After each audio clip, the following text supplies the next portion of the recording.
ہمیں ایک بڑی پیاری دعا میرے آقا علیہ الصلوۃ والسلام نے گرمی اور سردی کی تعلیم فرمائی ہے۔ پیارے آقا علیہ الصلوۃ والسلام جب سخت گرمی ہوتی نا، نبی پاک علیہ الصلوۃ والسلام فرماتے ہیں کہ جب سخت گرمی ہوتی ہے تو بندہ کہتا ہے لا الہ الا اللہ، آج بڑی گرمی ہے، اے اللہ پاک مجھے جہنم کی گرمی سے پناہ دے۔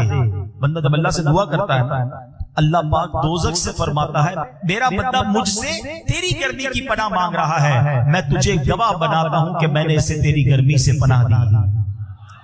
اور جب سخت سردی ہوتی ہے آقا فرماتے ہیں بندہ کہتا ہے لا الہ الا اللہ، آج کتنی سخت سردی ہے، اے میرے مالک مجھے جہنم کی زمہریر سے بچا۔ اللہ پاک جہنم سے فرماتا ہے میرا بندہ مجھ سے تیری زمہریر سے پناہ مانگ رہا ہے اور میں نے اسے تیری زمہریر سے پناہ دی۔ صحابہ کرام نے عرض کی حضور یہ جہنم کی زمہریر کیا ہے؟ کیونکہ ہم نے آج تک یہ تو سنا ہے کہ گرمی کا عذاب اور جناب بڑی آگ ہے اس کے اندر، یہ زمہریر کیا ہے؟